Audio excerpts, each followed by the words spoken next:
Hello, everyone. How's it going?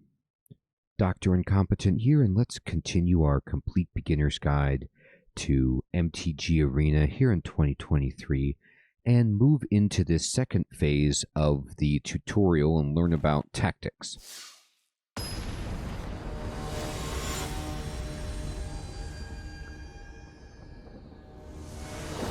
Goodness gracious, we're going to be fighting Mirbo. Surprise attack! Surprise indeed. All right. So. Yes, first blood. Woohoo! Don't worry, these things are basically harmless.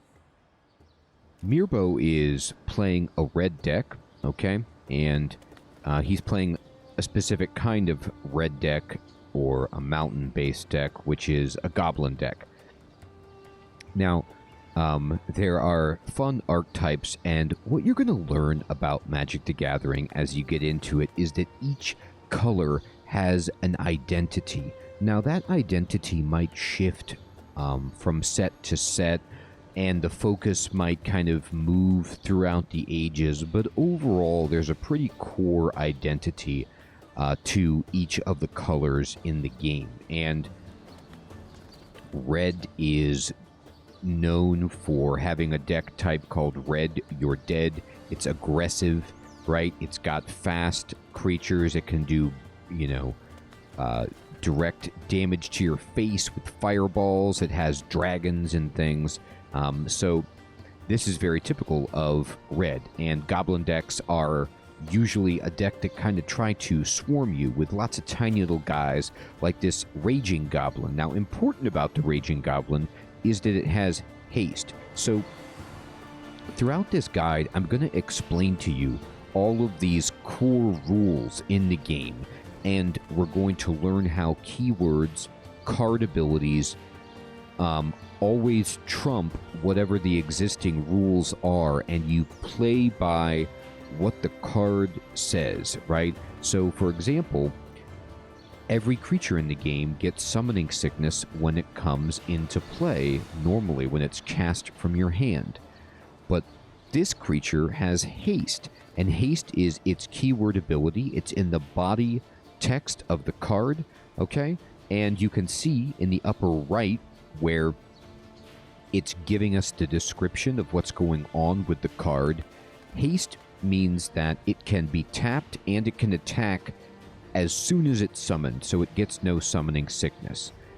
So it's already tapped as well, which you can see visually with the kind of transparent arrow that's over top of it, and the twist of the card, and the way that the game kind of shades out cards that have been tapped to indicate also that they're exhausted. So now we're going to play a Plains. It says right here we can play one land each turn, which is again a rule, but that rule can be broken by cards that have abilities that supersede the existing rules. So I'm going to play a Plains, and that's all we can do. So in MTG Arena,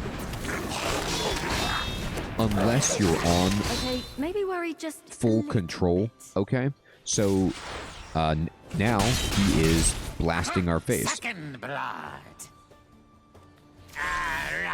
All right. You Now need to mount a defense. we do. So if you end your turn in MTG Arena and the game detects that there's nothing you can do, it will just automatically end the turn and go to the next player for the sake of speeding the game up. There's a lot of stuff in MTG Arena that's meant around making the game go fast so that it's not a protracted experience. You can change that by going into full control mode or pausing the game and things like that if you want, okay? But for the most part, people usually play in this kind of quicker mode. But anyway, now I can play a Plains and I can summon a creature. So this red deck also notice we started at 20 life this time instead of the small life total from the previous episode. This red deck is a super aggressive and fast deck. So we're playing what appears to be a bit of a slower deck So that means that we're not going to be casting stuff as fast, but hopefully our stuff is big and strong and can help us stay alive long enough to turn the momentum in our favor. So if we play this Shrine Keeper, okay, and summon it, we can block one of these goblins, alright? So these goblins all do 1 damage, but we can only block 1 with our Shrine Keeper. I'm going to click it to declare it as a blocker, and I'm just going to select this one over here. And now we're going to block this 1 goblin. And remember, the goblin has 1 power and 1 toughness, and will deal its 1 damage to us, and simultaneously we will deal our 2 damage to it. We will kill it because our 2 damage is more than its toughness, but it will not kill us, and we will regenerate full health at the end of the turn. Alright, and we'll just say end, and boom. I've got more where that came from. Alright, so it says right here, creatures heal all damage at the end of each turn, right? So when I first started playing Magic, when I was a younger man 20 years ago, I did not know that was the case, and once I learned that, wow, that really changed things. But anyway, yep, we're back to a 2/2 here, and we can play 1 land each turn. So now we have 3 land, and we have 2 spells we can cast with all the mana we have. We have a Sanctuary Cat, and we have a Shrine Keeper, okay? So we're going to play the Cat. Now, the Cat is a 1 mana 1/2. So it's great for catching these goblins, right? Because our cat, if we block, will survive and kill the goblin. And we summon another keeper here. Your creatures aren't tough enough to survive being blocked. No, they aren't. Hold them back. Right. So what this tutorial is teaching you is that it's not always intelligent to just attack. Because, think about this. If I attack with the only creature I can, because these 2 creatures have summoning sickness, if I attack with my Shrine Keeper, they're just going to block with this Goblin Bruiser, which is a 3/3. So it'll kill us and not die, which is a terrible trade. So we don't want to do that. So we're going to say no attacks. Everybody but me, charge! So they're going to head to attack with everything. Now, what we can do in this situation, okay, is perform some trickery and do some strategic playing as a defensive player. And we're going to do what's called a double block, okay? So the Goblin Bruiser is enormous. And while you can only block 1 creature at a time, you can use more than 1 creature to block their attacking creature. So if I take my Shrine Keeper and block their Bruiser, and I take my other Shrine Keeper and block their Bruiser, okay, what's going to happen is all of the damage is going to be dealt simultaneously. The attacking player, in this case Mirbo, is going to get to choose where to distribute the 3 damage amongst my blocking creatures in this situation. However, 3 damage will only kill one of them. Okay, so like they could do 2 damage here and 1 damage here. And I am going to do all 4 damage to the Bruiser, which will kill it. So we will lose one of our Shrine Keepers, but they will lose their Bruiser, and we will keep a Shrine Keeper. So this is the way that we definitely want to do this. And we could just use our cat to block this goblin and kill it. So at the end of this turn, what's going to happen is, unless they do some stuff from their hand, they are going to be left with 1 goblin in play, and we're going to be left with a Shrine Keeper and a cat in play. So let's just confirm this blocking selection. Hey, nobody kills my troops but me! Okay. Wait, huh? The poor goblin. Okay. Now they're using Goblin Grenade, which is a sorcery, and they're going to sacrifice one of their goblin to do 5 damage, and they're going to hit our face with a hilarious animation. And that is something that goblin decks do all the time. They're sacrificing their goblins, they're playing recklessly because they're trying to beat us as quickly as they can. But now what they did was they sacrificed a short-term 5 damage to our face for having no blockers. So now we can just click all attack, and now we're doing damage. And the board state has flipped. There's an army of expendable minions when you need one. So a lot of what Magic the Gathering is all about Here it is. is maintaining a board state. Oh, okay, so they've got the Goblin Gang Leader. Okay, so this creature, the Goblin Gang Leader, and I'm right-clicking on it again to make it large. When it gets made large, you'll see there's also this token next to it. All right, and this is the reason. It says right here, when Goblin Gang Leader enters the battlefield, and this effect is referred to in abbreviated version in Magic as an ETB effect, an Enter the Battlefield effect. So this is something that happens when you summon it. When you summon this guy, you get a 2/2 creature, and you also get to create 2 1/1 red goblin creature tokens. Okay, so creature tokens are basically not cards. They just back in the day you would use like coins to represent these things, but they have a specified power and toughness and any other qualities that are listed at time of creation. So these count as red cards, they count as goblins, and they're creature tokens. But the difference between tokens, well, at least the major difference between tokens and cards is when they get killed, they do not go to your graveyard or your discard pile. They are just removed from the game because they're not cards, they're just tokens. But they are de facto creatures, they are permanents, they will stay in play until we kill them. So they have this ETB effect, and now he's reclaimed the board with a better board state than us. A lot of what determines victories in Magic the Gathering is what we call board state, which is like, how many creatures do I have, or how many artifacts, enchantments, and permanents do I have in play that determine I'm in a favorable position against my opponent. When they had no creatures and I had 2 creatures, I had the favorable board state. It looks like I was going to win, but momentum switches a lot in this game, and they cast 1 spell, and they're not only back in it, but they've kind of surged ahead. Now, that being said, I get to play my planes, and I can play my Spiritual Guardian. The Spiritual Guardian is basically a beautiful counter card to what Mirbo is trying to do with his fast, aggressive Goblin deck. I'm going to right-click on it so you can see it a little bit better. What this card is a very slow card. It's expensive. It costs 5 mana, which means we're not going to be casting this until the 5th turn. But when this creature ETBs, or enters the battlefield, we get 4 life.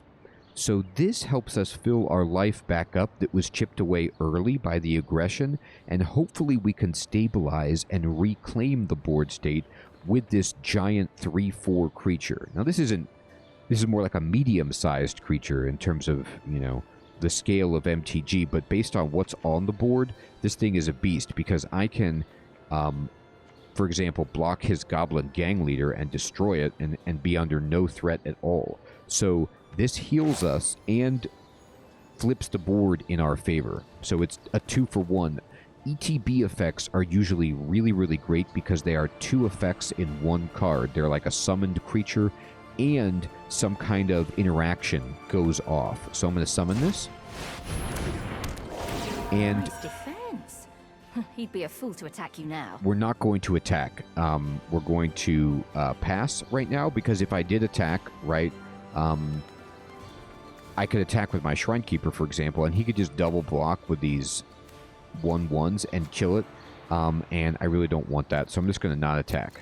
I'm just going to kind of try to slow the game down. Never hold back. Never back down. Never walk barefoot in a goblin warren. Okay, and he's playing foolishly. Most people would never do this. However, if you do see an opponent make a play like this, which is attack recklessly into a board that will annihilate them on defense, like this guy is doing, there's either 2 options. They're making a mistake, or they have something in their hand that they're going to play as an instant effect to change what's going on the battlefield in some way.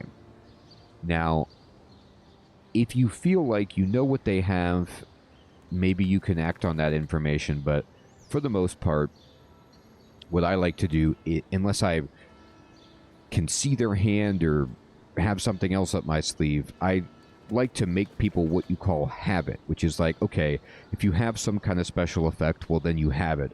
But I'm not going to allow you to beat me because I'm afraid of something that you might not actually have. But that's just your choice. So in this case, I'm going to select the Spiritual Guardian and block their 2/2. I'm then going to use my Shrine Keeper to block their other 1/1, and I'm going to use my Cat to block their remaining token. So now we're just blocking, and this will result in all of his creatures dying and all of ours staying alive, provided he has no effects from hand to play.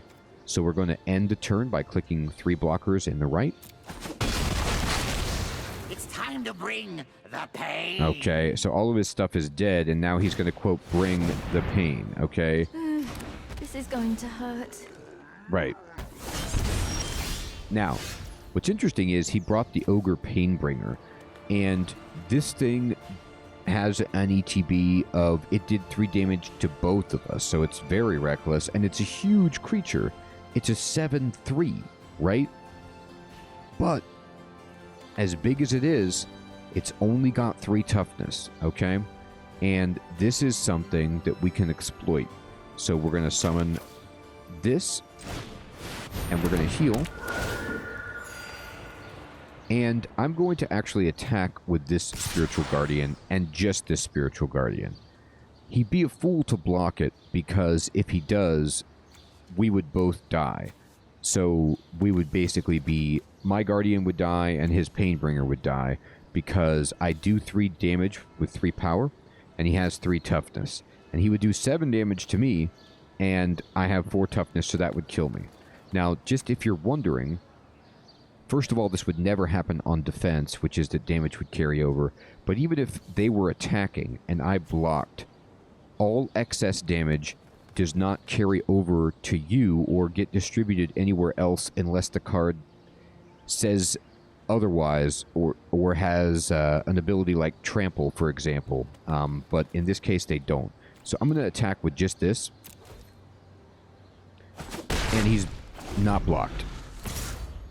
Okay, and he is now attacking with his 7/3, and I'm going to block right here. And this will be a trade. So I'm going to just gladly make this exchange. A good general knows when they're beat, so you should probably give up now. Right. So he wants us to give up. And he's got no creatures on the board and only 4 health. We can do 6 damage with what we've got, which is lethal. So we're just going to click next, Have mercy and on me, we're going to attack with everything and win the fight. It's the pokey bits that hurt the most. Beautiful.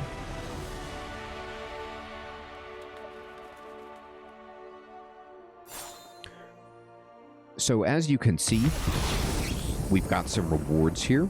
We have Knight's Pledge and Angelic Reward. Both are going into our deck. They're amazing artwork. And these are enchantments, which are a new type of effect or spell that we're going to learn about soon. And they have been added into our deck. You're a quick learner. So let's try a more challenging lesson. Indeed. So now they want to... Follow me to Ixalan. Okay. There's a mystic there who spent his life studying the nuances of combat. So she wants us to go to Ixalan to fight a mystic. All right? And if you'll pay attention for a moment, there's this treasure chest over here. You can see we're kind of unlocking different keys. We defeated a green opponent. We defeated a red opponent. Now it looks like we're going to fight a blue opponent. And we're going to try to keep unlocking these different color-coded keys that correspond to the 5 colors of Magic the Gathering. So we are going to click play and move along. All right. Kalubi wants to fight. He might look like any other merfolk, but his knowledge is boundless. Stay patient. and keep an open mind. Okay. If it is wisdom you seek, I will teach you. We seek it. All right, so he is summoning a Zephyr Gull. Okay. So, Birds fly freely, unfettered by earthly bonds. and what they mean is basically we're fighting a blue wizard, which, or planeswalker. Blue is water, okay? And blue decks are also air. And so it's kind of like, you know, the oceans and water, but there's also air embroiled in that. And they have a lot of flying creatures in blue.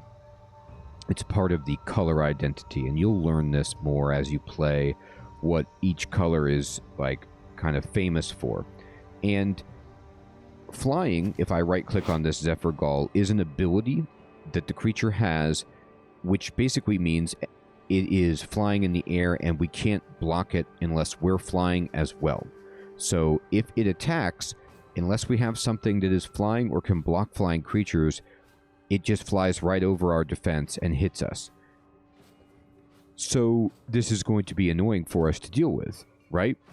Now, you can also visually see that it's flying by the way that the card is just kind of floating up in the air. I'm going to play a plains, and I'm going to play a cat.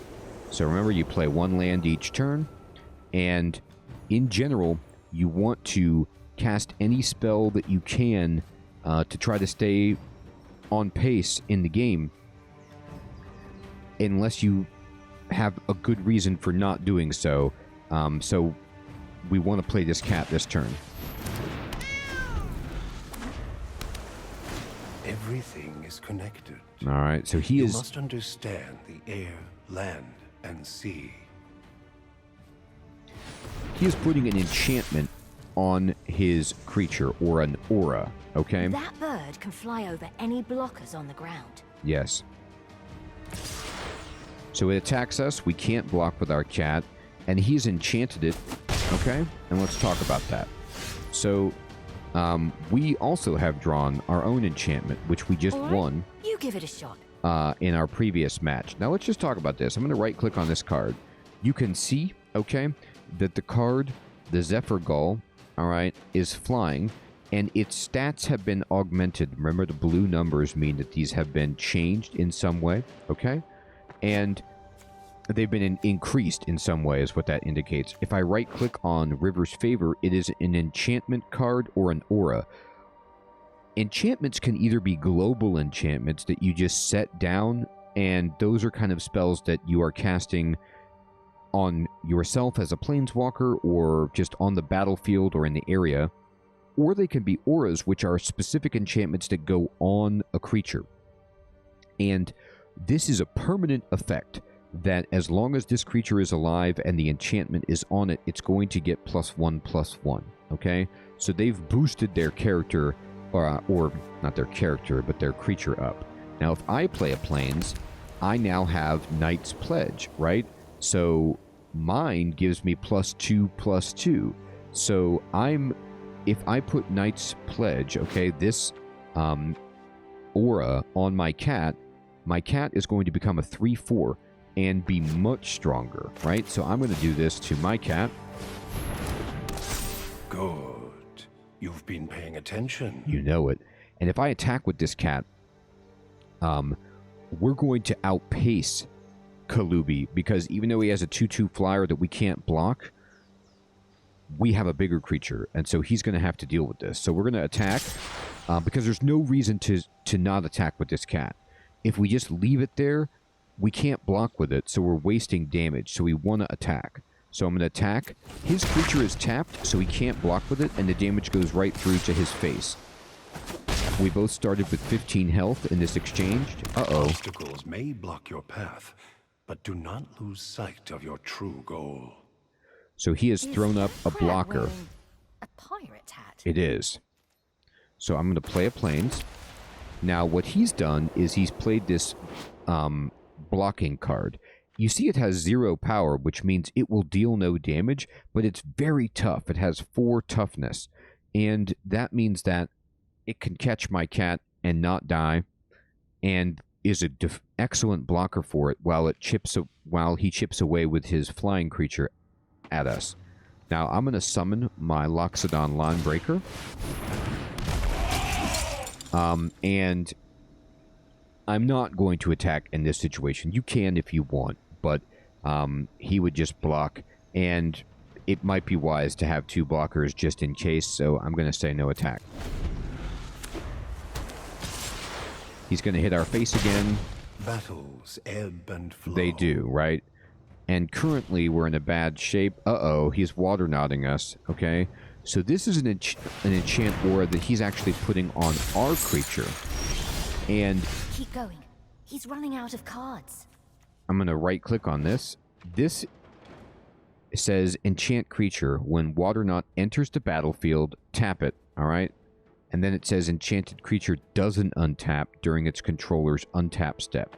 So if it wasn't ever obvious before, one of the phases is every time the turn is passed to you, the first thing that you do is untap everything, meaning you wake everything up or you ready it for action again. And in this case, though, we don't get to do that. So the Loxodon Linebreaker gets tapped by that spell, the aura, and does not untap as long as that aura is on it. So it basically is just taking it out of play. We can't block with it. It's just sitting there wrapped up in a, water tornado, basically. Now, if I play another land and I put Knight's Pledge on my cat, okay, my cat is going to become so large that it is now a 5/6 because you can have as many auras on a creature as you want. So there's no limit to how many enchantments you can put on your creature. Now I can attack, and the battle has turned in our favor. He can't block with his crab unless he wants his crab to die. And his health is not high enough to take a few hits with this, so we're going to attack, and we're going to confirm it. And he is going to choose to block. So he's going to block for this turn as a little stopgap, but now he's got a problem on his hands. He's going to try to race us. If you keep to the shallows, you'll never learn the secrets of the depths. Wow. Right. That sounds deep. Ooh, good one. It is deep. Oh, brutal. So, what did we just learn right there? She said a comment earlier, which was that he's running out of cards, you're winning. Another part of considering who's winning in a game of Magic, we talked earlier about the board state. Like, whose board looks more impressive? Who has the better creatures, enchantments, artifacts, things in play that seem at that glance to give one player the more favorable position.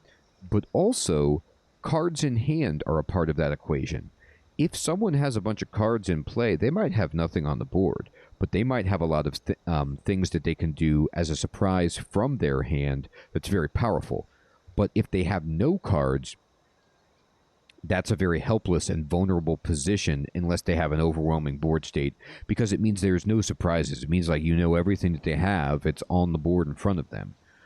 It looked like they were running out of cards, but another thing, in terms of the color identity that blue does, it's got flying creatures. Okay, that's something that it's common with. It also can draw cards very well. So it has a card like this, which draws 2 cards. So this kind of allows the player to restock a little bit. I'm going to play my planes, and this will allow us to play our Spiritual Guardian and heal up a bit. Okay. And then now we can attack, and they may block, they may not. They're going to block. But you can see the game is moving in our direction a bit. They've hit us. But oh, they've played a giant If you creature. big waves, do not blame the ocean when you get carried away. I won't. His lessons are just so majestic. Okay. Now, this is a huge titanic Pelagosaur, some kind of like dinosaur water nightmare, and it has a 4 power and a 6 toughness. But we just drew Angelic Reward. Let me right-click on it. This is an enchantment that gives us +3/+3 and flying, okay? So what this will allow us to do, all right, is make one of the creatures of our choice a massive flying creature, all right? And in this case, I'm going to put it on my cat, okay? And I'm going to do that because if we put it on the cat will become an 8/9, and it cannot block it with the Pelagosaur anymore, and we can do 8 face damage.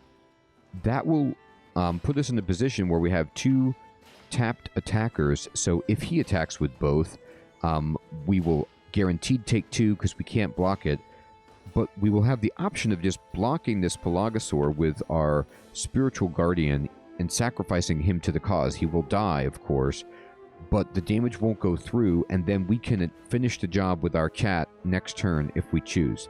So I'm going to cast Angelic Reward on our kitty and just make this the largest cat ever. I mean, look at this cat. It started out as just a regular cat. It kind of looks like Mrs. Norris, you know, in the Harry Potter hallway there at Hogwarts, but now it was a 1/2, but we put so many enchantments to boost this card that it's flying and is now an 8/9, so it's massive. So we're going to attack right here, but only with this. I'm not going to attack with this. It'd be a waste. It would just get blocked and get killed, and then we're just going to go. And he's at 4. Now he's going to attack with everything, and you have a choice here. You could either not block and take 6 and go to 3, or you can block this. And I'm going to choose to block because it is possible. It's unlikely because he's playing blue, and blue isn't really good at boosting creatures from hand, but that's not to say they can't do that. They have some stuff that can do that. And what I mean by that is we don't want to just let everything through and then he's got some kind of surprise that boosts his cards and now he kills us before we get to kill him. So I'm going to do this to make sure we only take 2 damage right here. The student is a river.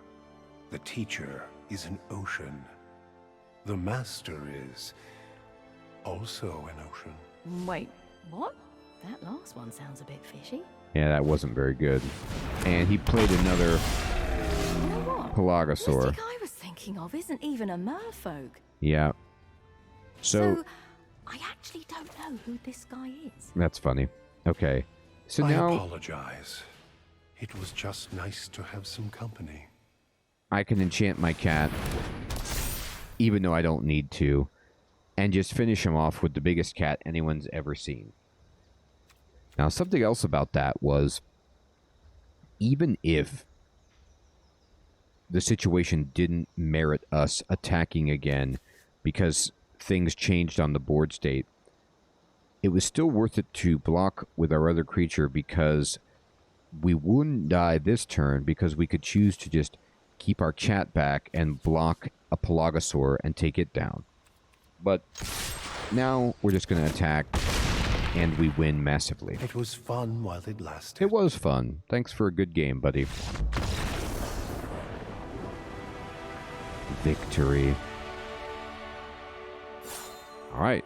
So now we've unlocked the blue key and we got some instants. So this is kind of what I was talking about before, which is people playing surprise cards.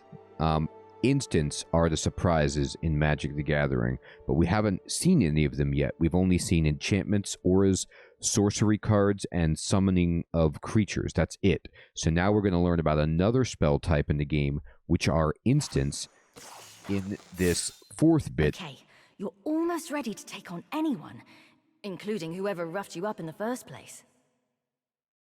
For your last lesson, let's head to Tarkir to learn the art of surprise. Indeed, the art of surprise. And we will get into the art of surprise next time. Everyone, I think this is a good place to end the episode. I really hope that you're having fun unlocking cards, learning the game, and just seeing how much strategy and depth Magic the Gathering really has to offer. Thank you so much for watching. If you have any questions, please post them in the comments below, and I'd love to help you out. Take care.